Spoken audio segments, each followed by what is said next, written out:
Hello, everyone. It's episode 69 of the General Damage Podcast. What's up, guys? How's it going? It's going. Yeah.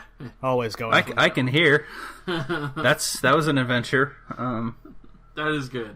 You're just finally stop being a douchebag. Yeah. At least for the time being, right? I hope. I don't like going through that. Yeah. Not having a full, all your five senses, not having a full one is the freakiest. Dude, I feel you on that.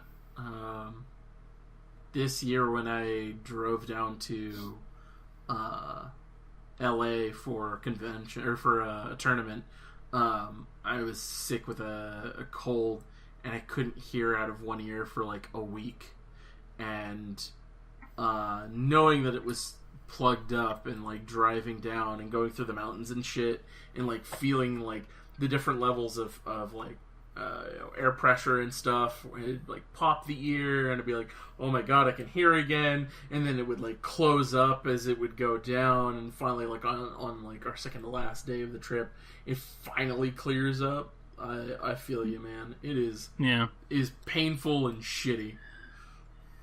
It's also one of those relief things when it finally can clear up. Oh my god, yeah. So quick round of introductions. I'm Nick, the can fully hear person. I'm Will, consistently tired every time, all the time. And I'm Shane. I still got one leg. Consistent 5-year-old. Consistent pirate 5-year-old. How about that? Sure, why not? There's a title for you. But yeah. Figure we'd just get into a few things right now since bullshitting. Why the hell not? I dropped my list, god damn it. Fuck it. So I know, Will, you're a fan, but I don't know if you've been keeping up. I'm a fan. So Doctor Who, the new Doctor was announced. Yeah, I didn't get to see who they chose yet. Oh, you did? Oh, wow. No, okay. That was one thing. Like I had not. Oh, cool! You'll get your live reaction. Wait. So you don't know anything about who they chose? Nah, not one bit. Okay, go look it up real quick. Alrighty. I don't even like Doctor Who, and like it was when it was announced, it was like 100 people on my feed, easy. Oh, I didn't see that. Well, it was mostly a lot of the news organizations. Well, Nick, you called it. Nah. You called it. Oh, I did see this, and I thought it was a fan trailer. Oh, no, like... Interesting. Yeah, right. Okay, cool. The thing was... Yeah, I'm fine with it too, but the thing was, a couple of months ago, I read this huge article that BBC already picked their next Doctor, and I forget the guy's name. Have you guys ever seen Love, Actually? no. Yes. Okay, well, Shane, you suck. You should see it. Anyway, Thanks, Nick. Don't watch it with your mom, because there's some really awkward parts. Sure. Just don't watch it on your own, or watch it with Ashley, and you'll get what I'm saying. Like, yeah, it's a holiday movie, and it does have that warm, fuzzy feeling of holiday movies, but there's a lot of tits in it, so it's awkward. If you're watching it with your family. But anyway, okay. The guy that they previously picked, Will, you'll know what I'm talking about, that I thought they picked, I can't remember his name, but he's in Love Actually. He's the guy who decides, I'm going to America because my accent there will be charming and I'll get laid. That's his whole mission. That's his whole plot. He's like barely a tenth of the whole movie. Yeah. That's his objective, is go to America, be British there, and women will love me. And technically he's sort of correct. But apparently they were going to go with him. Gotcha. And on some level, I kind of saw why, because he's tall and lanky, he's a ginger, and, why not? And he looks kind of weirdish. So yeah, why not go with the weird ginger, another atypical white man? Yeah.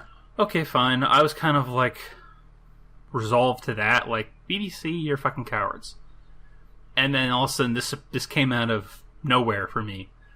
Oh, we're getting a female Doctor. Yep. Great. Fan-friggity-tastic. Yeah. It's cool that we are considering that the Master got remade into a female.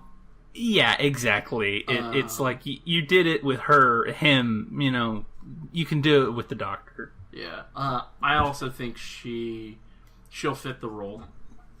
Yeah. Because I've only seen one season of Broadchurch, which is where she was from, and she's also in Attack the Block, apparently. Yeah, I like her role in Attack the Block. Broadchurch, she's very good in that. Yeah, and Broadchurch is hard to watch. Oh, yeah. It's like, oh my god, okay, here's a slow cut to my wrists. It's gonna take an hour. Yeah, let's A dig full in. hour. Yeah. But David Tennant's awesome in that, and I forget the woman who plays his partner. Mm-hmm. And of course, you know, Jodie Whittaker is fantastic in it, and I think she'll be a good Doctor. My two concerns are, I don't want the Doctor to suddenly become a damsel in distress, which they could easily do, especially if this was an American show. You know how I want her to kind of be played like? Harkness. Kind of. We don't need to go that extreme. Right. But I think that's a good, like, to bring up the concern of damsel in distress, but I think Harkness has the right mix of strong, independent character who still needs people. Yeah. But, it's not, it doesn't detract from who the character is. It's there in their entirety, and it's the Doctor, for God's sake. So the person's gonna make like pseudo terrible decisions with super smart decisions. So like having help is good, but yeah, I'm with you. No damsel in distress. Don't do this to this character. It's no damsel in distress. I don't know if you've been watching it in that last season, but Bill has been an awesome character. She's fantastic in it. And the whole thing is, they played it that Bill is gay. She's the best way I can describe her is fumbling gay. Okay. By that I mean she's like, I really like this girl. She's great, and then she fucks up. Which I think is a great, just character wise, it's awesome. Yeah. And the actress that plays her is Pearl Mackie. But like, I don't want Bill to come back in the next season and fall in love with a new Doctor. Sure, I feel you on that. Because it was fine with Rose, but with Martha, it really annoyed the fuck out of me. It was weird. Martha was just pining after him, and I just didn't care for it. Yeah. Donna was never interested. I just don't like it when the companion is in love with a Doctor. It bothers me. Fine if it makes sense. Yeah, like, we had Rose, and clearly there was an emotional attraction. Like, there was clearly a strong attraction. We got to see Rose through two Doctors, and like their characters develop, especially with Tennant's Doctor.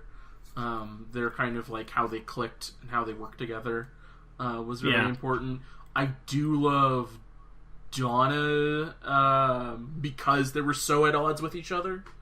Donna was also the one that kind of told him to shove off a lot of the time. Right, and I think that was exactly what was needed. Yeah.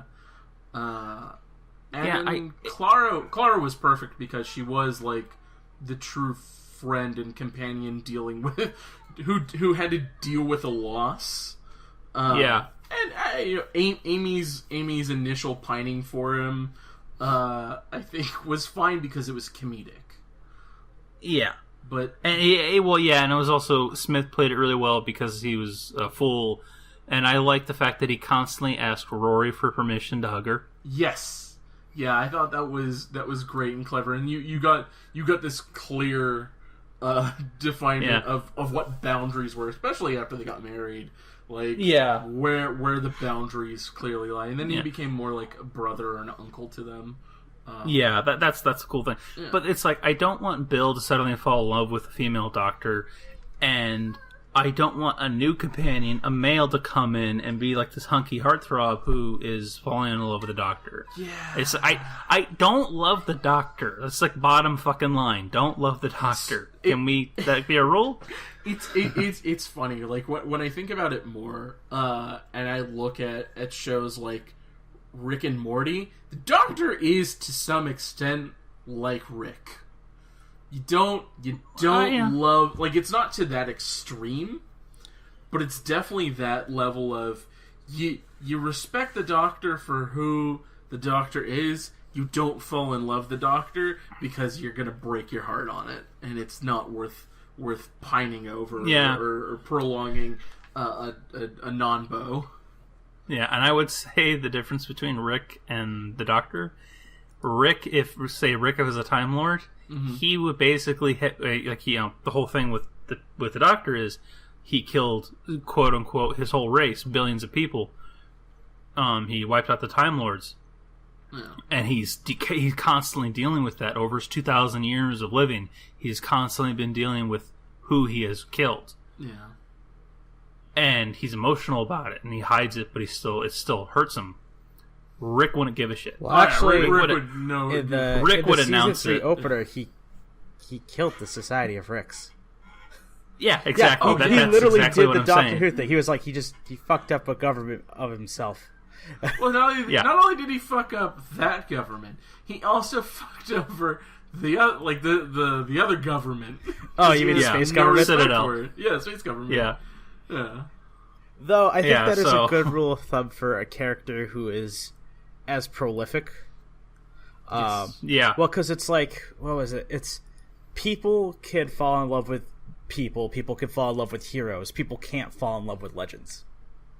Right. Yeah. Like you just can't. Yeah. And Doctor Who at this point in time, he's like a legend. That's how prolific the character has become. Yeah. Yeah, he's in that, and that's correct. That's actually the best way to sum it up. And like, if you were to make a list of rules in science fiction, we'll just go down the list. Only Batman can brood in DC universe. Superman's always a Boy Scout, and we don't need the origin stories of Batman, Superman, or Spider-Man, or Jesus for that matter. Yeah. Yeah. I mean, we've all seen, and we will talk about Spider-Man. By the way, saying this right now, this will be kind of a spoiler cast, so if you have not seen Spider-Man, we're going to tell you to shut off the podcast at some point. Yeah. Go step out for a while, go get a snack. Go step out for a while, maybe for a couple hours, buy a ticket, go see Spider-Man, and come back and finish the podcast. Go do the thing you haven't done yet. Yeah, but, and the thing is, with going back to the Doctor, the thing is, like, people are hating. There's a lot of dumb stuff being said out there, like R.I.P. Doctor Who. How can a Time Lord become a Time Lady? Well, they've proved it several times in the show that it can happen. Yeah, and again, the most like kind of recent trope of that was the Master. Yeah, it was the Master, and there's also an episode where, I don't know if you saw the episode where he's like punching through Diamond. Yes. And he winds up in the Gallifrey city, or Gallifrey itself. Yeah. And he shoots that general, and the general regenerates into a woman. Yeah. And the general says, like, oh, good, I'm finally back to being a woman. Yes. Like, it's been proven, and this was pointed out in a video I watched, that Matt Smith, when he became the Doctor, he grabbed his hair, pulled it down, and went, I'm not a ginger yet. Wait a minute, this is really long. Am I a girl? And then he touched his chest. No. Yes. So... it happens. The only thing I've seen about the new Doctor Who announcement that kind of made sense was a lot of people kept on exclaiming, "Oh wow, this is a huge first time in science fiction to have like such a strong female lead," and then everyone's like, "There's Ridley, there's Ripley, there's Sarah Connor, there's Captain Janeway." It's so about fucking time. I've seen that since Wonder Woman. Like, oh man, we haven't had a strong female lead before. And I'm like, motherfuckers, have you not watched the Alien? I think when it comes to superheroes, Wonder Woman definitely is a mold breaker. But in science fiction, the thing is, like, we've said it. I've said it before, and I'll say it again. Sigourney Weaver is the queen of sci-fi at this point. Like, oh yeah, Sigourney Weaver is like she and Carrie Fisher as well have played major like female roles, like strong female roles. And this isn't to knock the actress playing the new Doctor, because that's awesome, because that's mold breaking for the Doctor. Yeah. But don't discredit all these other actresses. 62 years. Oh yeah, there are plenty of other women that have filled those shoes before. Just be thankful that there are more that like we get to see. And what was it? Last week we were talking about how great it's going to be to see a Furiosa podcast, not podcast, just prequel. Exactly. A Furiosa podcast. Exactly. So someone posted this. I think it was on Facebook or Instagram. It's like, I love how someone's like constantly saying that like it's how groundbreaking it is for Doctor Who to finally have a female Doctor when Star Trek did this 22 years ago, and it's a picture of Captain Janeway. Oh, it's like, I was gonna say, there you go. Yeah, motherfucker. Like a lot of people, for some reason, I don't get it, but people don't like Voyager. I really liked it. I thought it was an interesting concept. It was really good. Like, if you didn't like Enterprise, I ain't gonna fight you on that. That show took a dive halfway through. No one's gonna fight with you on that. Yeah.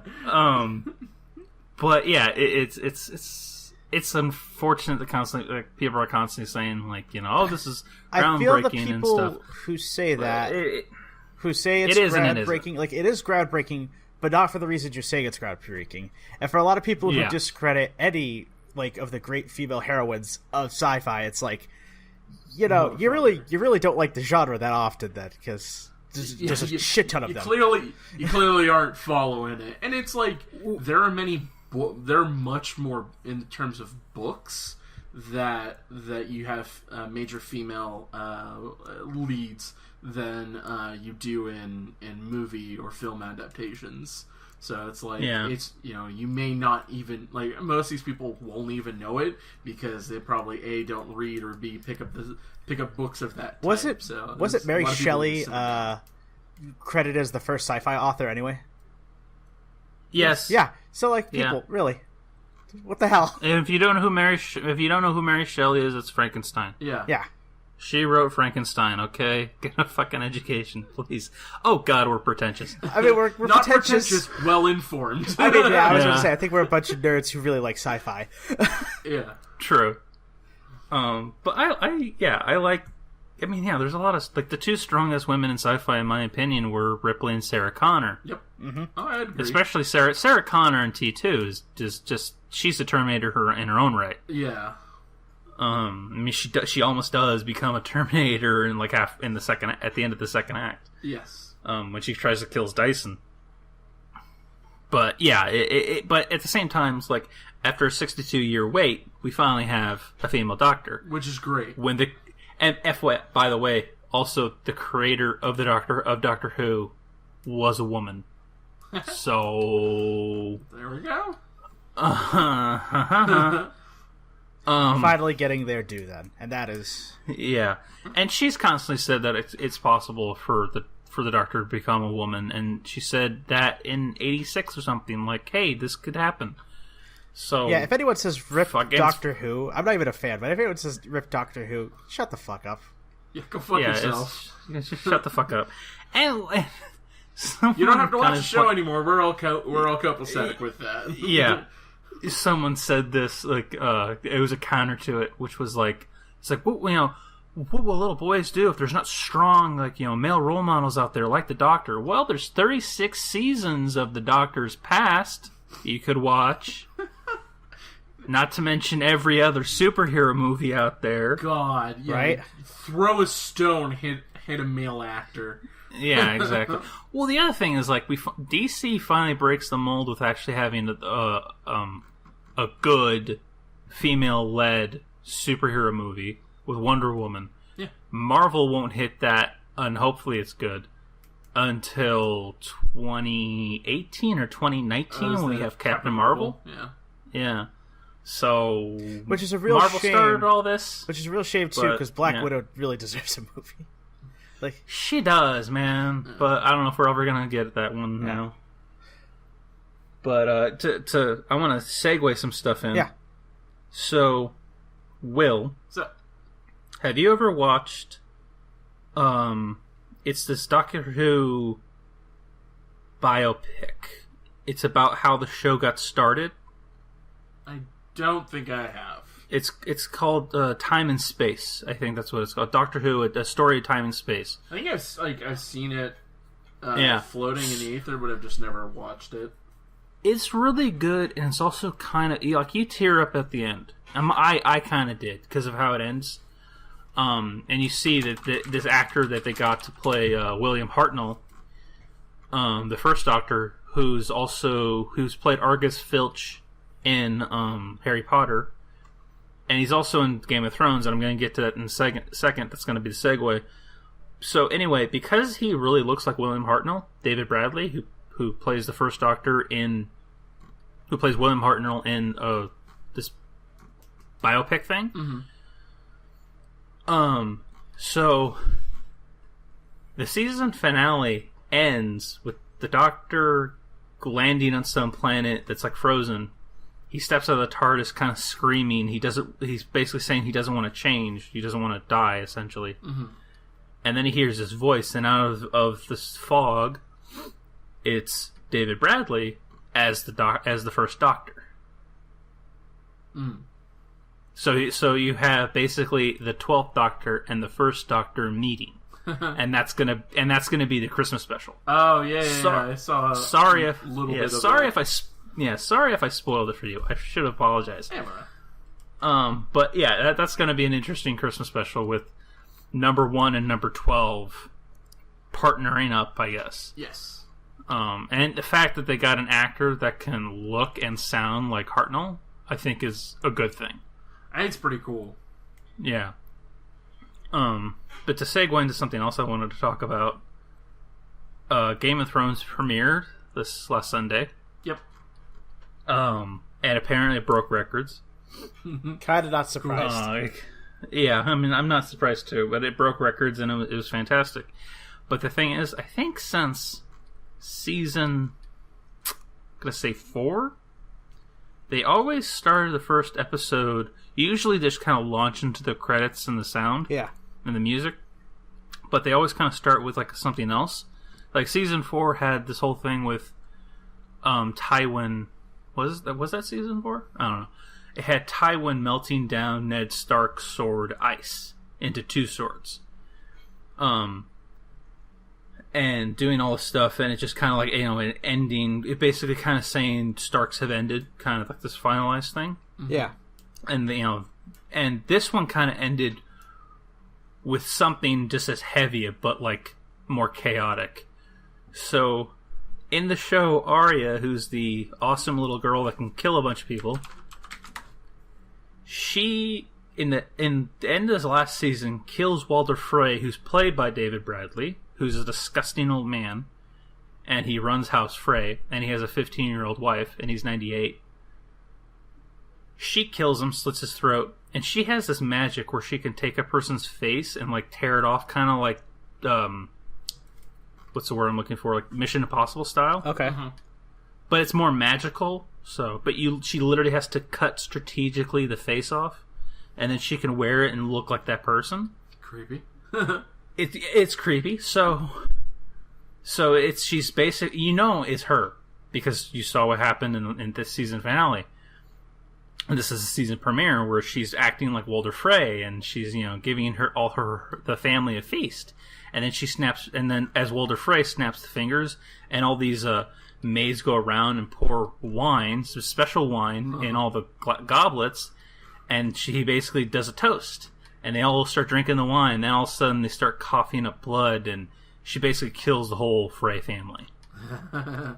Now, I don't know if that's a massacre or genocide, but the Freys in Game of Thrones are fucked. That would be more of a massacre. Genocide is more on a larger scale than that, and doesn't. I mean, that's like political. It's strife between families, and like that's true. Killing off an entire. That's nation. definitely one way to get rid of the competition, though. Oh, yeah. Well, it was 2 things. It was getting rid of the competition and getting revenge, because she basically said it in the beginning of the thing, like, you killed a woman while she was still pregnant. you killed a mother of 5, you killed a king when you invited him to your home as a guest, which is like really against the rules, and all this other stuff. So it was just like, a really like, this is how the season's gonna be. And it was great. There was like kind of a lot of nice things that happened in this episode. I wasn't expecting any twists or people to die. Yeah, but it was a fairly good episode. The funny thing is after murdering people, Arya has a nice moment where she meets up with some Lannister soldiers who don't know who she is. And the funny thing is, these aren't murdering, raping, ugly Lannister soldiers. They're just regular guys who miss home, which is nice to see. Mm-hmm. And one of them's Ed Sheeran. Yeah, I saw that. Yeah. And apparently people didn't like that and was harassing him so badly that he shut down his Twitter for about 24 hours. I don't know why people care that much. It's back up now. Yeah. I don't know either. It's just... like, everyone's like, oh, I thought it was really funny. It was like, what was it? Arya's like, nice song. And he goes, it's a song that's never been sung before, or something like that. And it's like, but you could buy it here at the latest marketplace. I'm like, oh, let it go. He's a talented singer. He's somewhat famous. Let him have his cameo. And also, yeah, well, I'm just thinking, Game of Thrones is a hard show to have a guest star in. Yeah, it really is. I mean, like, okay, they did it. He wasn't out of place. He was pale. He was a ginger. He looked fine in the armor. Yeah, he didn't really having that much speaking lines. Yeah, he seemed to fit two other soldiers. Scene. Yeah, 2 other soldiers spoke more about anything else. One spoke about how he wanted the baby that his wife gave birth to be a girl because girls take care of their dads when they get older, while boys have to go fight some king's war. Which is kind of funny, considering that Jon is now saying, who's king of the north, he's basically saying, we have to train everyone. We can't fight this war with half the population. Train the women as well. Interesting. Which everyone looked at him like, no, we can't do that. And then the best character from last season, Lady Mormont, stepped up saying, yes, we are. She's 10 years old, telling off 60-year-old men. It's fucking fantastic.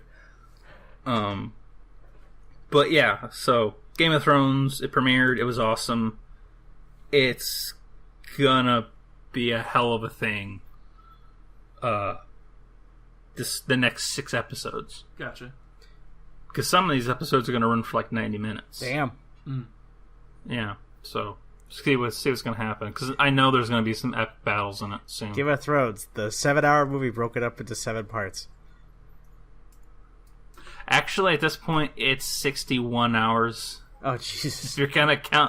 If you're counting this premiere as the next hour, so by the end of this season, in hypothetical terms, it's going to be a total of 67 hours. But you can probably, add an hour here and there if they have like 2 or 3 90-minute episodes. Oh God, you can't marathon that shit.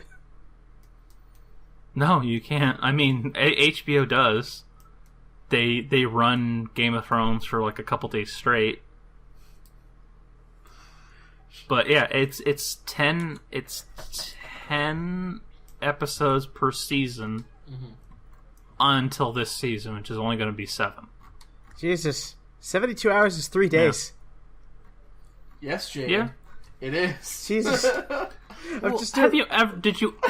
Wow, Shane, you sound way more shocked. No, I'm just trying to think of because that was my thing with Game of Thrones. It's like, maybe I could marathon it, just because it's semi interesting. I kind of like the first season. It was Shane, you can totally marathon it. Do you need sleep? Well, I was gonna be a bit more reasonable. Say, yeah, you can binge it. Like, you can probably watch a couple of episodes a day. Yeah, that's the thing though. But at that point, that's more of a viewing plan than a binge. Well, watch anywhere between, I don't know what you consider a binge. Watch anywhere between 2 and 4, or all 10 episodes in a day. You'd waste 10 hours. Well, actually, depending on how you feel, if it's a waste of 10 hours. Actually, no, that's wrong. I remember the last time I did something like this. I binged all of The Wire. It took me 4 days. I watch basically like a season a day. Yeah, I couldn't get into The Wire. Yeah, but like it's the same thing. It's like about 12 episodes Yeah. a season, an hour long each, an hour to 40 minutes. Yeah. Like the thing is, if you're dedicated, yeah, I can eat up the time. I'm just thinking of like because Game of Thrones goes all out, like with their time slot. Yeah, I mean they use every minute they can of that hour. I think the longest episode they've had recently was 75 minutes, and that was a big battle. That was an attack at Castle. That was a battle of Castle Black. That was 1 or 2 seasons ago. But yeah, so the thing that I'm excited for is the battles that we're gonna get is finally gonna involve Daenerys, her army, which consists of 100,000 Khal and like thousands of Unsullied, and them fighting Lannister soldiers. It's going to be awesome, especially with a dragon the size of a 747. Yep, that'll be pretty dope. Sounds like Yeah, she's got so- the winning team. Yeah, well, whenever you have air support, Yeah, when you have a fucking dragon. yeah, 3. Oh, yeah, that's right. Once she rides, Yeah, she's got 3. once she rides. It's the Yeah. black one, right? That's like the one named after her son. No, well, it is the black one, but it's named after her husband. Oh, okay. Yeah, it's Drogo, right? Yeah, Drogo, Yeah. who's played in the first season was played by Jason Momoa, Yep. who is now going to be Aquaman, or who is Aquaman. I mean, Who is going to I be a think he kinda- fantastic Aquaman. yeah, I think he kind of fits the bill like Downey fits the bill for Iron Man. Which I think it's even funnier that he's playing Aquaman because he's the king of Atlantis, and he was on a show. He was on Stargate Atlantis as Ronan, who's a great character. Yeah, so it all comes back on Dude, itself. I remember watching Yeah. Stargate Atlantis, and everyone's like, why do you watch it like this? This guy named Ronan. Check him out. Yeah, dude, it doesn't matter about anybody else. It's just fucking Ronan He doesn't come in until like what, the second season? of Atlantis. Yeah. No, I thought it was farther than that. I thought it was like season 3-ish, 4-ish. Because I know I couldn't stand the first couple seasons of Atlantis. Yeah. That's fair. Well, the problem is Atlantis was basically like the first 2 seasons where, hey, let's see how many times we could cameo people from SG-1. And it was just like, yeah. stop, Well, please. I don't want this. It was that, and it was also the really smart guy.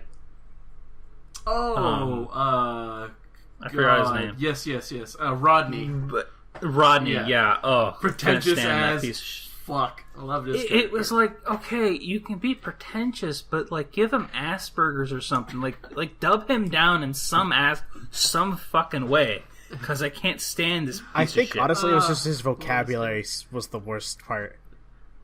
Yeah. Everything was like a Webster Merriam Dictionary super grade word with him. Oh, yeah. I just wanted the Major to pop him. Like, just hit him once. Put him in place. Just pop him once. You're right, Nick. Season 2. Oh, you see, he comes out in season 2? Yeah. Okay. Episode called Runner. Yeah. Yeah, well, that's what he is. Yeah. Man, if you want to see, look at Jason Momoa in Stargate Atlantis, and then look at him in Game of Thrones. It's a 50-pound difference. Oh, easily. Yeah.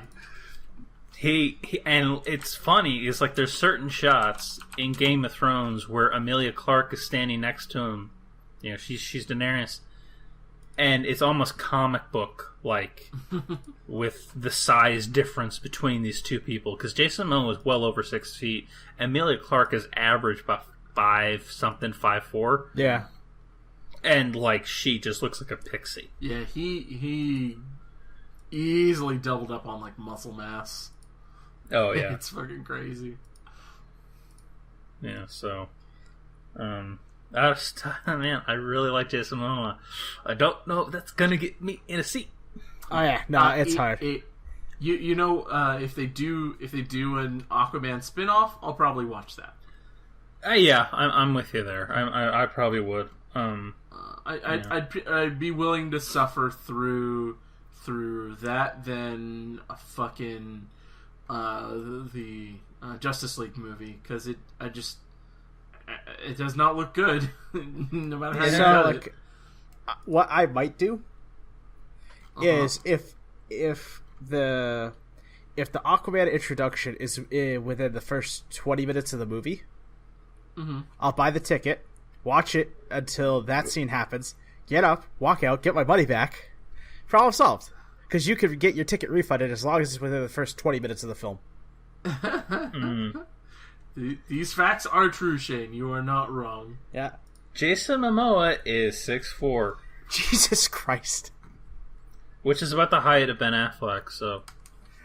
I forget Ben Affleck's tall. Yeah.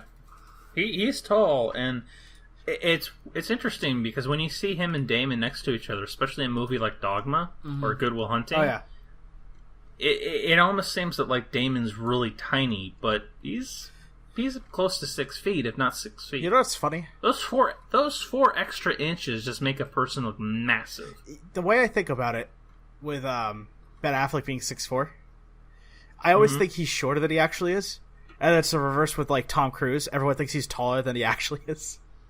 Oh yeah. Yeah, he's only like 5'8" or something. Amelia Clarke is 5'2". So 5'2" versus 6'4". Yeah, she's gonna look like a pixie. Oh yeah.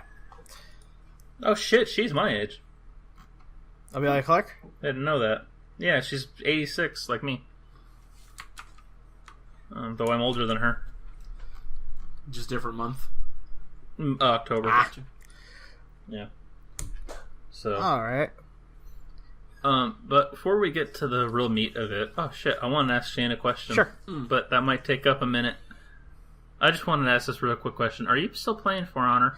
No, but there's okay. a reason for it. And it's not game What's related. the reason? What? Other games? No, so the problem is when I play For Honor, because it's really slow and grindy with the combat, I tense up the muscles of my neck. And that gives me tension headaches. And this is basically, it's just not healthy, so I had to stop. Wow, I've never heard anything like that before. Okay. Oh, yeah, a tension headache's just when the muscle in your neck goes through your temple. And no, I get that. Yeah. I've just never heard a game doing that. It's not necessarily the game, it's just I get too focused into it. And I didn't feel it at first, and then Ashley pointed out, she goes, you're literally flexing the muscles in your neck as you play this game for no reason. Would she walk by and put a hand on your shoulder and was like, what the hell is wrong? No, she would look at me and realize like why I was like heavy breathing and like, because that game, while it is really cool, the problem is with the combat is you and those one person are just standing there, waiting for the other to make a move, moving around each other, and you're trying to time to flex and shit. Question: are you playing the game still? No, but I should go back. And now I'm sad because of all the games I have to play. I heard that they did some updates to the connectivity. I have not. I don't know. I think, but then again, I'm not sure if that's just only on Steam. I don't know. I might fire it up. I also have like 10 other games to play. Honestly, I want to go back to the game because a while ago they released the Shinobi and the Centurion. And those look like cool classes, but it was just like I'm actually feeling better now I'm not playing the game. That's good. Yeah, I mean, I gave myself a little bit of a scalp/nerve damage from doing that, from the tension headache. So it's like I've learned my lesson.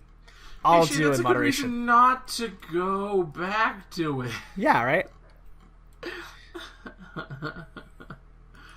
Jesus. Yeah. Before we get to Spider-Man, yeah, do you want to talk about Del Toro? Yeah, dude. Oh, yeah. Most definitely. So, we haven't seen a Del Toro, like an actual just Del Toro movie in fucking forever. Was Pan's Labyrinth the last time? It was either Pan's Labyrinth or Golden Army, where it was like the last movie I remember just him working on, not like him and his department helping out with a movie to create visual effects. But we got a great trailer that when I first saw it, all I could think of was BioShock. Yeah, very BioShock. That's exactly what I started thinking about. And if you haven't seen the trailer for Shape of Water, go see it. It is awesome. our main protagonist is mute. Mm-hmm. And which I think is really interesting. I think it's great. Like, I think it's very cool, and the fact that the setting, I think, is also what lends it to feel very Bioshock-like. It's early 1900s feeling. It has some elements of a noir setting, but like I got 40s feeling. Yeah, like 1940s. Yeah, I can definitely get that vibe. I also get like Darkman kind of vibes to it, but not nearly as advanced as Darkman. But yeah, it's about this deaf woman who works in is a janitor or an assistant. I'm not like what so would you actually, say she does? So the movie takes place in 1963. Oh, okay. Which is sure. which it still fits because they're wearing 50-ish clothes. Yeah.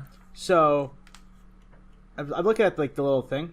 They don't say what she does, but she's kind of like a janitor. Is what I picked up. Yeah. And the company she works for caught a mer person. I think that's the best way to describe. Like again, I saw that character and I'm like, oh shit, it's Abe Sapien. I was like, exactly what I Abe, thought what'd they do to you? Dude. Well, when I looked it up, I'm like, Doug Jones, he's going to be playing someone in makeup. Oh, hey, look, there's Doug Jones. Well, so the other reason, like, I thought, oh, it's Abe Sapien. I mean, we have this mer-like person in this tub, but also the whole egg thing. Yeah. Like, she laid out eggs, and that was one thing that like Abe liked was like very like rotten eggs, basically. But this creature is picking up the eggs, and she's communicating to the creature in sign language to create a sense of language between them, and I guess they are able to communicate. Again, you don't see a whole lot from the creature side. You see maybe the eyes and the silhouette, but you don't see too much, and I think that's been really good to not show off too much, but you definitely get the sense that her interacting with it is not in line with what the company wants, and she gets maybe a little too close to the creature to the point to take it away from the facility, so they won't experiment on him. The thing. Yeah. You know what struck me with this trailer? Michael Shannon is the bad guy. Yeah. He's played bad guys before. No, I know. That's the thing. I was like, okay, so when I saw Michael Shannon, the video was like, okay, so we have our antagonist. Is he gonna do? Yep. Is he gonna do the Michael Shannon march, and then he does it down the hallway where he's got like blood on him? Yep. Yeah. I like Michael Shannon. He plays a great villain because he does it so often. But like, his personality seeps into like what he does. Yeah. Like if you look at some of his stuff before Superman, because most people recognize him now from Man of Steel. Yeah. Go look at those characters. Play them back on what's his name, Zod. Yeah. Yeah, and it's kind of like similar mannerisms, even though the characters don't talk the same or anything like that. It's just you could tell it's Michael Shannon. Yeah. Well, yeah. I mean, it's like actors abound of what they can do range wise. Yeah. So, to give you guys a little hint of what Del Toro has done directing wise, he's done a lot of writing, more than directing. Right. Hellboy was 2008, Hellboy 2. Yeah. Pacific Rim, he directed that in 2013. Okay. All right. He directed an episode of The Simpsons, which I have to find, in 2013. Interesting. He did some stuff for a video game about Pacific Rim. Sure. They still credit the Silent Hill thing before it got taken away. Okay, cool. He did 2 episodes of The Strain. Yeah, which is an interesting thing. That sounds like a show he'd work on. Yeah. Crimson Peak, he did that. Oh, that's right. I saw Crimson Peak. That definitely had his style over it. Yeah. He directed 2 episodes of Troll Hunters, which is, I think, a show on Netflix. Yep. He's helmed to direct Pinocchio. Okay. Oh my God, that'll be cool. And the next thing he's directing is the shape of the water. You know what's gonna happen in that fucking Pinocchio movie? Water. Pinocchio's gonna be like, Papa, I would like a heart, and then Geppetto's gonna open up the wooden chest and put in a human fucking heart. That would be fucking Del Toro. Yeah, well, what else are you gonna do with the motherfucker? I mean, I love Del Toro's work though. Like, it's his style is so easy to spot. Oh yeah, yeah, for sure. I forgot he directed Blade 2.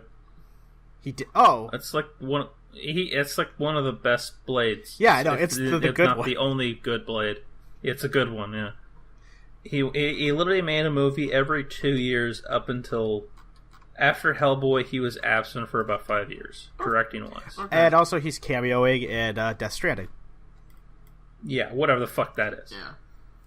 Well, I mean, he's been wanting to do more for games as of recent years, like, you know, have more a hand of that, because I think that is kind of the next leap for him. You know, movies, he has a pretty good grip on it.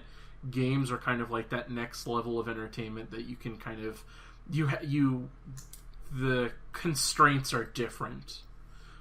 Yeah, and I think he likes to challenge himself. Yeah. Also, I don't know Kojima all that well. I barely played that many Kojima games. Yeah. Mm-hmm.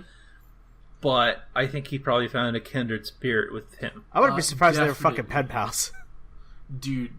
Well, I mean, I think they're friends. Yeah. Their kind of styles on the kind of like grand scale of things, of how like in-depth and intricate and neatly woven and kind of deranged and strange. I definitely think they kind of understand each other on that level, and where they can kind of like support each other, because they do have different feels. You know, Kojima's very entangled stories, I think, is Kojima's kind of bread and butter. Things that are kind of like multiple layers, and then like has a single string at one end and a single string at the other, and you're dealing with a knotted ball. And I like to think like Del Toro is very much a visual storyteller with a lot of his creations and stuff. Yeah, he loves his practical effects. Yeah, like he loves his weird monsters and shit. So. You like with Del Toro, you can just kind of like look at some of his stuff, like his creatures and characters, and get like a real sense of who or what or where they are from, without like any words spoken or any like backstory needed. And I think that is because he spends a lot of time thinking about that beforehand, and then just going, well, here's makeup department, let's make this, boom, throw that character in, great, they're just an extra, perfect, you understand what they do. Just by them walking around and interacting a bit. I remember seeing a little documentary on Hellboy, and he was very particular about the left hand. Yeah. Oh, yeah. He wanted to be faithful to the comic. Yeah, he was like, he was like, it has to be perfect. If it's not, we're not using it. And I appreciate that so much. Definitely. Yeah. If we're done with Del Toro and stuff. I think so, yeah. Yeah. I just realized another trailer premiere. I don't want to talk too much about it. Okay. But I'm definitely going to go see it. The Disaster Artist. Oh, yeah, that we had that. It was a teaser trailer, essentially. Yeah. If you don't know anything about the Disaster Artist, apparently it's going to be about the making of this movie that is infamous in the world, called The Room. And the best way, someone described it as the Citizen Kane of bad movies. Yeah. It's definitely something. Yeah. It's a watch. If you've never watched The Room, do yourself a favor and watch it, and then be excited for the Disaster Artist. Oh man, it's so worth watching. The Room. It is worth watching, but be prepared to cringe the entire way through, and you have to have a couple of buddies with you. Yeah, I mean that you have to. You can't watch that movie by yourself because you have no one to look at, and you need someone to look at and go, what? You know what got me about The Room? was before I ever saw it. I was out in the middle of public somewhere, and someone had their ringtone set to that one line where he's like, "You're tearing me apart, Lisa." But I remember hearing that noise, and I was like, "What the fuck kind of ringtone is that?" Right? Yeah. And then someone's like, "Well, you have to see the room, right?" Like, and later on, and I see that scene, and I was like, "Oh God, the flashbacks are real." Seriously. Yeah. Oh my God. And yeah. So the disaster artist is coming out, and Tommy Wiseau, who's responsible for the room, is the kind of person I think there is a million of in Hollywood. Yeah. Probably. Yeah, that's what I think. Because for every great person, there's probably a million Tommy Wiseaus. Easily. So, all right, well, and hopefully he's one that crawled out of the crack. So, well, hopefully we'll get some more on what goes on, like a real trailer. yeah, hopefully. Though, granted, if you've seen the room, you kind of already know how that shit show's gonna go. Well, okay, there's a couple things. You should watch The Room. There's a documentary about it, and now there's going to be a feature film. Fucking, watch that epic weird trilogy. Oh my God, it is a trilogy. You can. It is kind of this weird trilogy. Oh my God, it's the movie, the documentary, the parody. Yeah, exactly. Okay. Lisa, you're tearing me apart. Anyway, for the next probably 15... Probably 20 maybe 20 minutes. 20-ish minutes. We're going to be talking about Spider-Man. Yeah, so if you've not seen it, now is your chance to turn off the podcast and skip to the end. All right. Yeah. Can I start off on this one? Oh, by all Go means, ahead. go for it. Can I just say that Tom Holland is a phenomenal actor? Oh, yeah, definitely. Yeah. Not only did he sell, oh, look, I'm Spider-Man, right? He sold being a kid who has fucking superpowers and who has no fucking idea how to use them, and that was excellent. Yes. He did that, and he sold being a kid with superpowers who is still asking parental figures for permission to use Oh, it. yeah. And he's also still afraid of his bully in Flash. Yeah. When he can easily just pick Flash up and bend him into a pretzel. I love what they did really. with Flash. What? I love what they did with Flash. I really like what they did with Flash, too. I read an article on that. He did really well. Oh. Yeah. The article was really simple. It was basically, the director was like, listen, Peter Parker is the victim of bullying. The thing is, bullying has changed. So therefore, to make bullying work, I had to change Flash. He's still at the core, everything that Flash Thompson is, but he just doesn't beat up Peter Parker and throw him in lockers. Yeah, he doesn't beat up Peter Parker, and he's not a jock. It's interesting that they basically made Flash within Peter's circle. Yeah. Of quote-unquote friends. Yes. And that I think is neat. But, yeah, it was fantastic. I think it was it hit the ball out of the park. And the thing is, I watched this little video after I saw it, and apparently Marvel had a couple stipulations about doing Spider-Man. One, they didn't want to have Spider-Man swinging around Manhattan. We've seen that in 5 movies. Yeah. We're not gonna do it again. Smart. and they also said we're not gonna show Uncle Ben's death. Also smart. Those were the 2 huge stipulations, and it worked. Do you know what one of the most masterful scenes in that movie is? What? He's running through the fucking golf course because there's no trees. Yeah, because there's nothing to swing around. Yeah, he's in the suburbs. What is Spider-Man without tall buildings? Yeah, seriously. He's a dude in a leotard like, running through a golf course. I love it when he's like, "Oh God, this sucks," and he just keeps running. Yeah. It was fantastic. It was it was everything was on point. Ned was great. I love Ned. I love it when he finds out, and he found out earlier than I thought. I was happy he did. Yeah, and I just love that little montage where he just kind of comes into the frame, the camera's focused on Peter, and he just kind of comes into the frame slowly like a creep and goes, "Can you summon an army of spiders?" That was one of my favorite ones he asks. I love Ned as a character because even though his best friend is Spider-Man, right, and he's allowed to know, and all this crazy shit's going on, Ned's still only a high schooler. Right. Like, and, like one of my favorite lines in the entire movie is just him going, "This hat was lame." Yeah.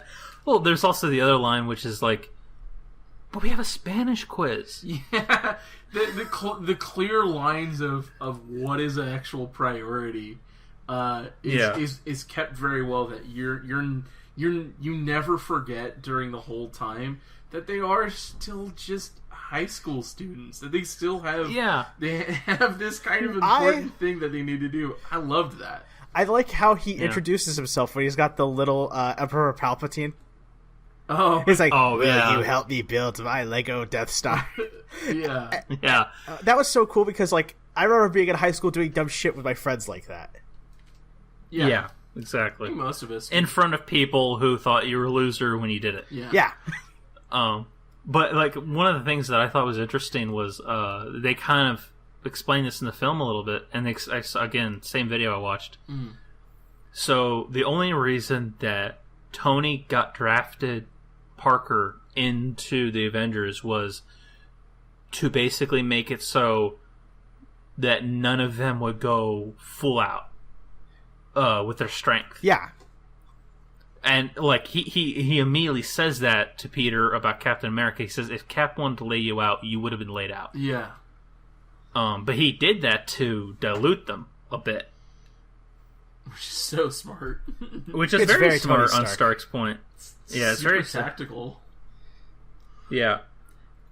Can I say, I fucking loved the Vulture and Michael Keaton as the Vulture. Yeah, Michael Keaton is spectacular.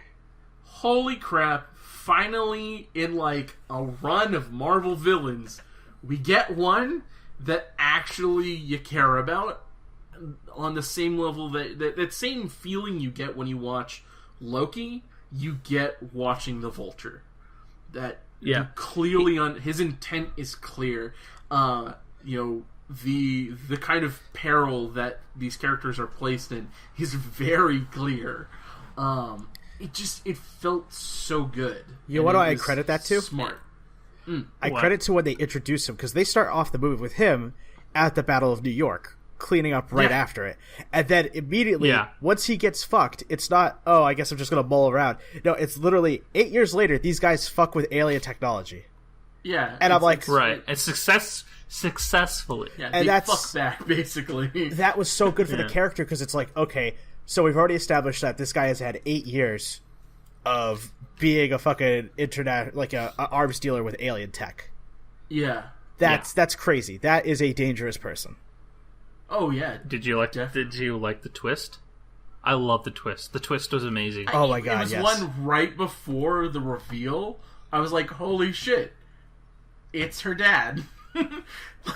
like the second before the door opens, like, oh my god, it's her dad. Holy shit, that's so good. I thought it was going to be a hostage situation right away, but then all of a sudden he started to be jovial and stuff and joking around with him, like, oh my god. Yeah. The car ride is the masterpiece sequence of that film.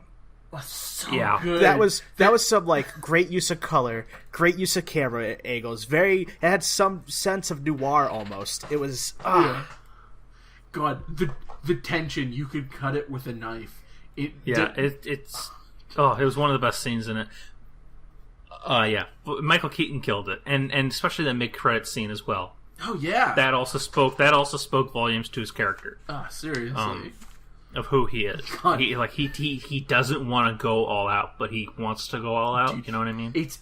He wants to be the one to fucking do in Spider-Man. No one else. And I was like, shit. Really? I didn't get that vibe. Oh, I got that vibe that he's the one that gets to kill Spider-Man. No one else. No, in the mid-credits scene, I got the vibe that he's like, no, I owe him. That was basically him saying that I owe him. Oh, I got the feeling. I got such a different feeling of like, if there's anybody who's dealing with Spider-Man, it's me. The rest of you fuckers can stay away.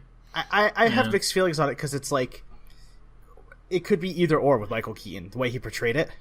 Yeah. But there's definitely one thing that as an actor that he did was the part in the car where Peter's about to get out and he goes, "Hey, I just saved your life. What do you say?" Yeah. And I was just like, Eddie, you could have fucked that line up so easily. That moment is like such an intense moment, and it has to be done with the right amount of like venom, but it has to be casual, and he just does it so well.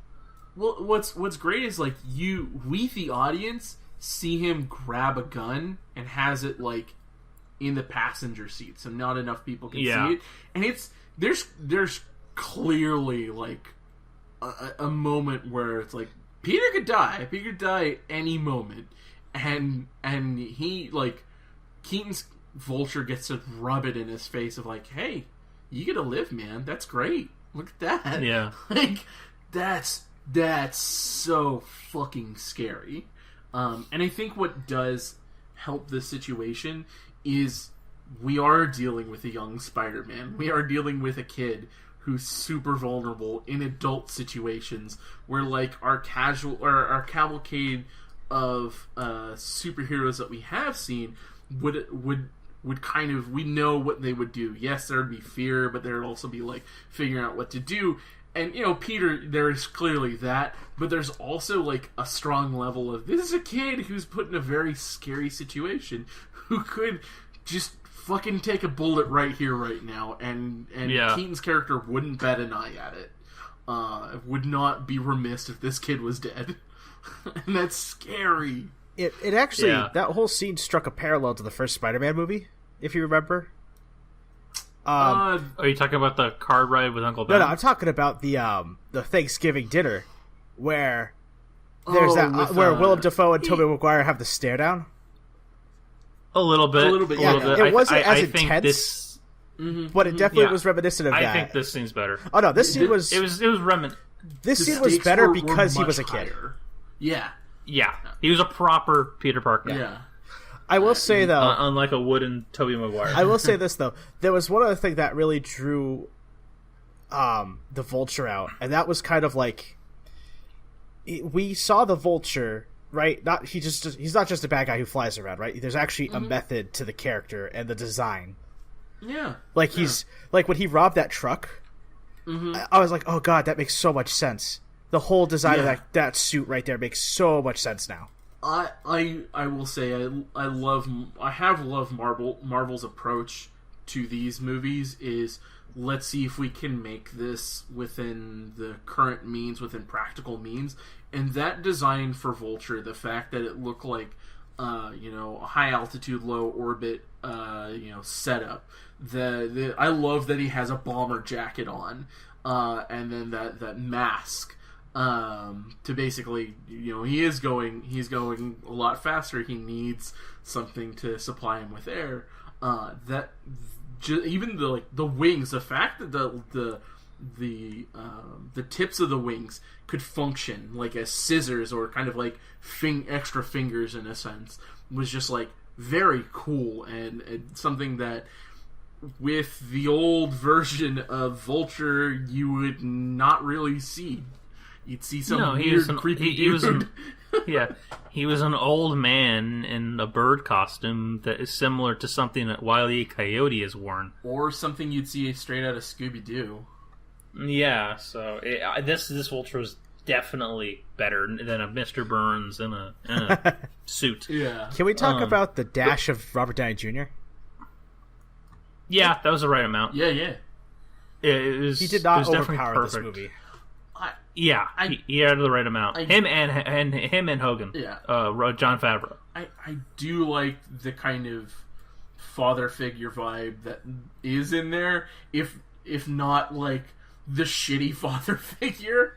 Clearly like, oh yeah, he wants Peter to do well and not fuck up or fuck around or do anything stupid. Or, just don't touch the Spider-Man suit, Peter. Run around and do your normal thing. It was really good when he was like, I want to be like you. And he goes, no, I need you to be better. Yeah, that's such a good line. Yeah. There's two things I want to talk about. Actually, there's a lot of things I want to talk about. I want to talk about, one, how I loved how the world was in peril, which is fantastic. Yeah. But the other thing I want to talk about, the two things I want to talk about are Donald Glover's character. Yeah. Yes. And Karen, the AI suit, and what that meant for Peter as the original Spider-Man. But Donald Glover, like when he came on screen and he all of a sudden like Karen when he hacked into the suit, or he had Ned hack into the suit, and he could suddenly speak to it. I thought it was great. Yeah. I really like the suit AI. I think that's I love it. I like how he called it Suit Lady for like 4 scenes. Yeah. Hey, Suit Lady. I need a better name than Suit Lady. Yeah, but the thing that I liked with Donald Glover's character was, one, he was a criminal, but then he said his name was Aaron Davis, and my brain went off. I'm like, okay, that sounds familiar. And then he said, I have a nephew. Oh, yeah. I don't want those guns on the streets. And I'm like, oh shit, did they just confirm? And then I looked it up and I sent the link to Will. I'm like, yep, they confirmed it. Yeah. At some point we're gonna get a Miles Morales. I like that, but also I like how Glover said one line where he goes, listen, I did a gun for a holdup, not shooting people through time. Yeah. Glover's whole approach through all of his scenes was terrific. Like he's kind of chill, laid back. I liked how he was talking to Peter, going, "You've never done this before, huh?" Yeah. And they're talking about the grocery store, and it's like, too much bread. I like bread. It was just this great back and forth, and I loved it. But the fact that he's Aaron Davis, who becomes the Prowler, and he's Miles Morales' uncle. Yeah. It's like, oh my god, it's like the third Spider-Man. Are we going to get Miles Morales? Dude, it is holy awesome. shit. The potential's really high right now. Yeah. Yeah, but the other thing is, from what I heard, after the whole Infinity War, after the battle with Thanos, the next Spider-Man movie is basically going to be Peter going into his junior year with everything that happened in the battle with Thanos and the Infinity Gauntlet. Oh, jeez. So he's going to be a 16-year-old kid with more than likely PTSD, because he's probably going to watch a few people die. Yeah. And it's going to be dark, so there's going to be something within all that. It's going to be a totally different MCU. And I think they're looking at Marvel, they're looking at Spider-Man to probably helm it. So, yeah, the next Spider-Man is going to be really interesting, because we're going to see a very different Parker. We're not going to see an eager Parker. We're going to see a, holy shit, I've just been through a war. You want to... And that's going to be interesting, character-wise. You know what's really funny about the interaction with Glover, too? What? Was, like... He pops up, and she goes, oh, you want to go into kill mode, right? Yeah. And he's like, no, I don't want to kill mode. She goes, okay, then how about intimidation mode? Oh, yeah. That was great. The two things I loved about the suit was, like, a lot of people were complaining about, like, well, Spider-Man makes it. Well, it's not that kind of Spider-Man. I'm fine with Stark making this suit. It adds a certain level of, like, grounded in reality, because Stark helps make all the Avengers suits. Yes. So why not make Spider-Man's suit? Well, also, I he's love the fact a 15-year-old kid. Yeah, exactly. But I love the fact that because this was pointed out in a video where in every Spider-Man movie with both Maguire and Garfield is near the end of the film, the mask is torn to shreds just so you can see the character emote. Yeah. And in this, we kind of sort of got that. We got that at one point, but we got a lot of emotion because of the eyes and the fact that the eyes could mimic and do all this cool shit because they were kind of robotic. Yeah. And I love that. And that's basically taking an advantage of what they did in the comic. Yeah. Which I think is great. So I was really happy with... And Karen also allowed the fact that Spider-Man is a very talkative character. He constantly talks to himself. Yeah. But this is great because he's actually talking to someone. Yeah. Sort of. And Jennifer Connelly, who voiced Karen, is perfect. Yes. It was great. He had an outlet, which was great. And he got to vocalize a lot of the things that, like, may even be on the audience's mind. What was it? Yeah, exactly. I remember that, like, once he hits adulthood, right? Spider-Man always hangs out with that one gargoyle. I think he named it Bruce. Yeah, like I know. In the cartoon. Yeah, the cartoon, and they did a few bit of the comics where he just sits there on this gargoyle and he talks to it, right? And of course, you're always like, man, that's such a weird thing to do. It's just he's fucking lonely, like. Yeah. Well, he's lonely. Who else is he going to relate to? Right. There isn't anybody that like he can't really talk with the Avengers about his problem because they're too old for him. There aren't a whole lot of teen superheroes to basically commiserate with.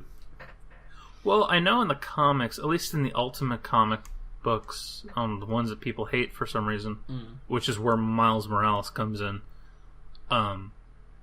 he does hook up with Kitty Pryde at one point. Yes.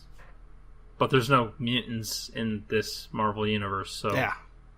Okay, but, I don't think he's going to be hooking up with any other superhero. What's up? There were actually a few technically they're not real cameos, but they're kind of cameos. Did you notice that the girl who was the student news reporter, she's actually a character from the Daily Bugle. Like, they show her name on screen. Oh, I didn't know that. Yeah. But she's not like a major part of Peter Parker's life, but she is one of the characters that he will interact with at the Daily Bugle at one point. If he even gets to the Daily Bugle. Like, he doesn't have to. We're also dealing... Yeah, he doesn't have to. We're also dealing with a Spider-Man and a Peter Parker that could... I mean, he towards the end, he could have easily just gone to that press conference and say, "Hey, I'm 15 and I'm a new Avenger." Yeah. So we're probably going to be dealing with that. Well, there was... So I don't think. I mean, I wouldn't see him having to do it. The ending was perfect. Yeah. But there is one other character that they taught. Like, character didn't get a name, right?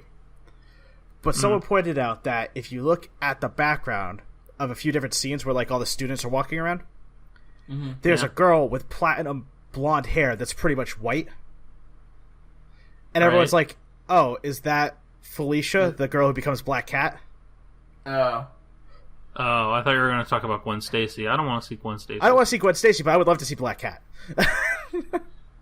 Yeah, maybe. But the thing is, it's like it's such a minute thing that like I don't think it's anything. But the fact that someone's like, well, that character's hair is awfully white for a teenager, it's like, okay, I can see what you guys might be doing, but... Maybe. I think that's kind of grasping. I mean, like, because Marvel loves to plant seeds and, sprinkle things everywhere, and I think that's just people grabbing at everything they could. Probably. It definitely would feel like overkill if they, like, go that far in depth. But it's possible that like there were intentional things.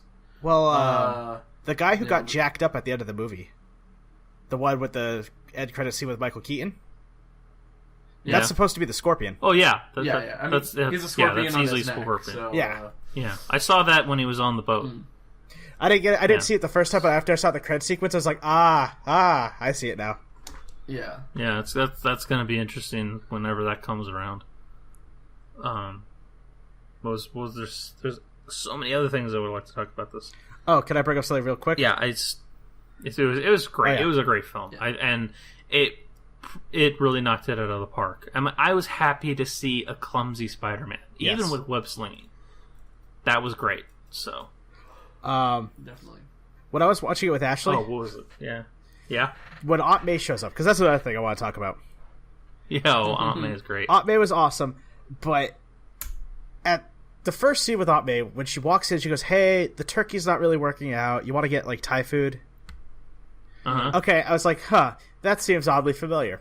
And then she's sitting down with Peter. They're talking. She's, great character, by the way. Yeah. Ashley looks at me. She nudges me a few times. She goes, "It's your mom." And I was like, God damn it! Why'd you have to go and say it? Because I already saw it.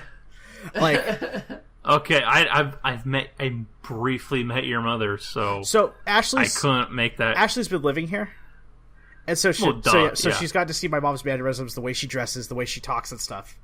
Yeah. And I was watching Aunt May, and I was like, God damn it! It's literally my mom. Because she's kind of laid back, but she's also kind of super stressed. She gestures a lot. Right. And the thing about the food, my mom does that shit all the time, where she's like, "Hey, this isn't working out. You want to get something else?" And okay. I saw that, and I was just like, it's really interesting because it's like Aunt May isn't like a super pivotal character, but she's really the foundation of Peter Parker. She's a foundation of him specifically, and so it was cool to see Aunt May be relatable in that sense. It was cool to see Aunt May, who's an aunt and not a grand aunt. Yeah, because the last Aunt May we had, no, not Sally. Was it Sally Field? Yeah, Sally Field was the one in Garfield's. Yeah, she was definitely an aunt, but the one in Tobey Maguire was definitely like your grandmother's sister, essentially. Yeah. Which was fine. But she also became the wise old woman through most of those films, and it just got tiring. Whereas, like, I don't know, I didn't really like the Garfield ones to begin with. Yeah. So, though she actually had, I did see one scene with that where she actually yelled at Peter because he was obsessed with his dad, and she was like, "I was the one that raised you. I was the one that helped you go, that dropped you off at school, picked you up, fed you, clothed you, and here you are still pining after someone who left you on my doorstep." Which is probably the great scene out of those two movies, and they're not great movies. Yeah. But I really like this Aunt May, and I like the fact that everyone thought that she was the hot woman, the hot older woman. That was funny. And it was a great scene that the grocer said something, I think it was in Italian, about like, she's that really hot woman. Yeah. And then Peter immediately speaks the same language and says, "How's your daughter?" No, he says that she's the really hot Italian lady. Yeah, the really hot Italian lady. He said in Spanish. Yeah, it was fantastic. Also, when he puts on the new suit, or the old new suit, like, that was pretty cool. That was a perfect way to end it. Oh, wait, the old new suit? Or are you talking about the... When he puts on the suit Tony gave him. When he gets it back. Right, at the end. At the end. That ending was so solid. It was great, because it's like, oh... Because it harkens back to the first Iron Man. Here's Tony, who broadcasts it to everyone in the world, because he's a huge public figure. Yeah. Who he is, and this is... Who's he going to broadcast to? No one's going to give a shit. Well, the only one that really, really, really would give a shit is May. Yeah. And that was perfect. And I love her reaction. And it's just, boom, credits. That's going to add some weight to the Infinity War. Yep. Yeah, we were saying that when we were leaving. Yeah, it's going to add some major weight. I want to talk about the last credit scene. Oh, God. Which is, at this point, it's pretty much Marvel and Disney going... chill. And I love it. I fucking love it. We probably won't get an Infinity War trailer until Thor, though. Probably not. Chris Evans, he must love dicking with people to go along with that. Like, because he was in the educational videos at the school. Which, by the way, I love what the coach is like. I think this guy's a war criminal, but this is what the state says we have to show you. Yeah. I love that. So good. The coach was Hannibal Buress, and he's a stand-up comic. If you wanna, he has a great bit about like a Starbucks interview, and it's like, so why are you applying to Starbucks? What brought you to Starbucks? Says, bitch, I'm broke. Like that's like perfect. That's why anyone is applying to Starbucks. Hannibal Buress is great. He's a great character, and he's a character. He's a great comic, and he's a great apathetic, I don't give a shit gym coach, which I've had before. So,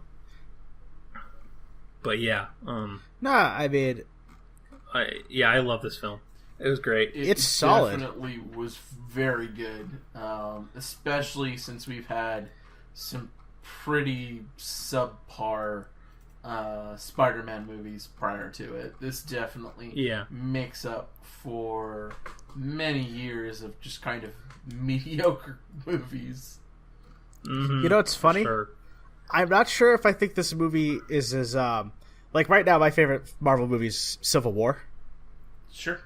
Okay. But I really like this one, and I think it's definitely a close second. I actually say it's probably just as good as Winter Soldier.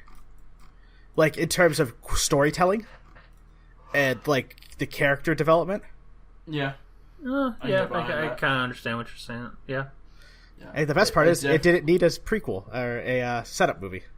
I mean, it didn't need an origin movie, and I think that I'm done with origin movies. Yeah, and that I think is what makes it better is they can craft a story without having an origin movie, because our origin movie was about 20-30 minutes in another movie. You know, it's actually, he technically had an origin of sorts when he's in that little home movie at the fucking beginning.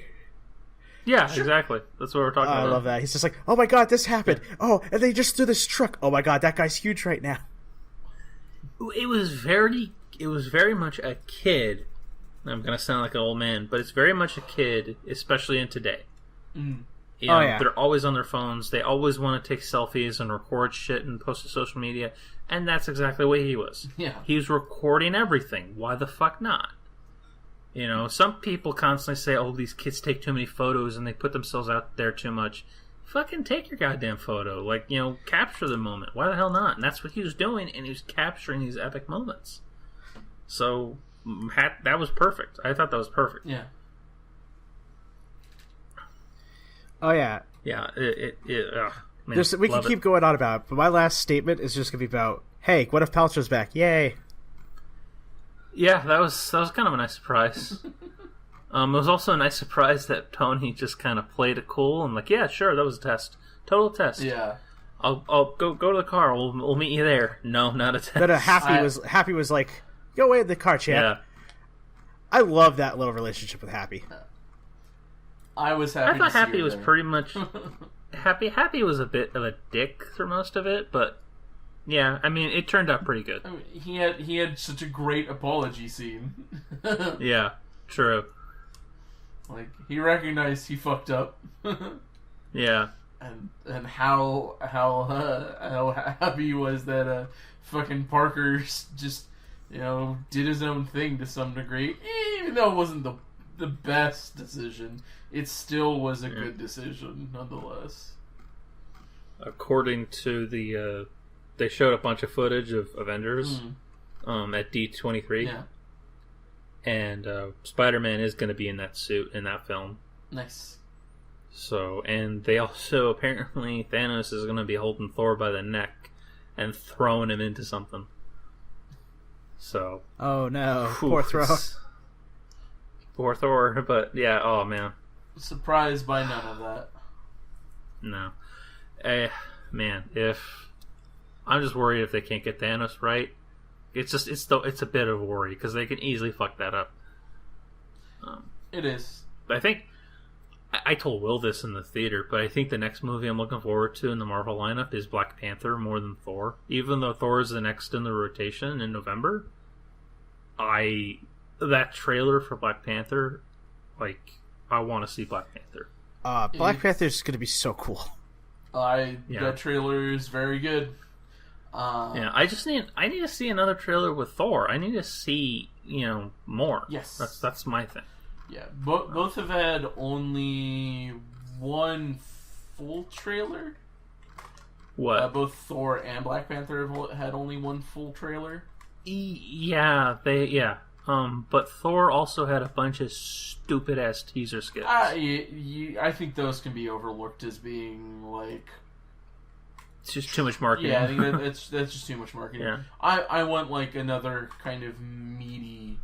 We had a teaser, and it boom. There's the Hulk. Perfect. We're gonna get kind of a Planet Hulk movie as well. Great. I want to see the next trailer to tell kind of what the story is going to be, and that's what the second trailer usually is. Yeah. So, I'm looking forward to it. Definitely. Yeah, I think the next two... Well, man, there's too many movies. Like, there's too many games. I think after Thor, The Shape of the Water is probably going to be high on the list. Dude, so. I definitely... Shape of the Water is definitely the movie I'm looking forward to in the future, that's non-superhero related. Non-superhero and non-Star Wars. Yeah. Oh yeah. It's definitely going to be compelling. I Oh, think. real Definitely. quick. Something Yo. I don't know if you saw Ashley's Facebook post. Valerian comes out this Friday. Yes. Did you know that? Yeah. Did you know that Dunkirk is the only movie that's going to be out in IMAX in the U.S.? In the U.S. or on the East Coast? The U.S. Valerian isn't getting an IMAX premiere. That seems kind of lame, considering that how episodic it looks. Like how not episodic, how cinematic and visual it wants So to be. it's getting it everywhere else but the U.S. Oh. The director was like, "We found out that Christopher Nolan has a July 21st IMAX premiere date, and we're not going to be able to muscle in on it. But that doesn't matter because Valerian's mostly a European fan base," is what his argument was. I mean, So- that is actually true. Like, I'm not. Yeah. It's I will say that does suck ass, and that is kind of bullshit. But I will agree with him. He's not wrong. Most people over here don't know anything about Valerian, or if they do, it's a very small community. Yeah. I think that is lame. I was just like, fucking Christopher Nolan, really? Sure. Yeah. Yeah.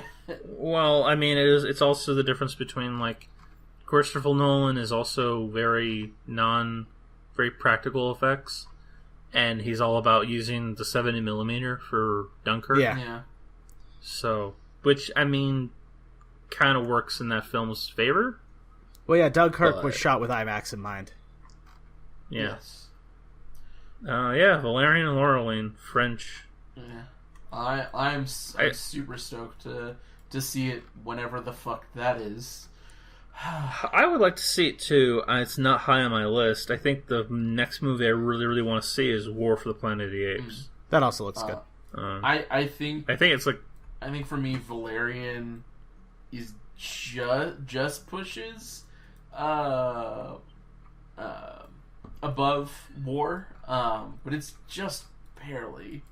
yeah. My problem is I feel like I need to see War in theaters because I haven't seen any of the Planet of the Apes in theaters, Fair. and I feel like if I don't do it, it's gonna I'm gonna blink and it's gonna be out on video. Yeah. It's possible. I think for a lot of these films, that's what I feel like, and I want to see them in the theater. I want to see them on the big screen.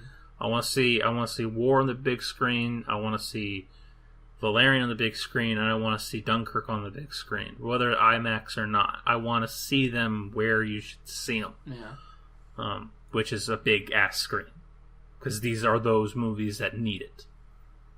But yeah, that's my opinion. Yeah, I think we should wrap up. Yep, sounds like a good. Apparently, I have the last word. Fuck it. All right.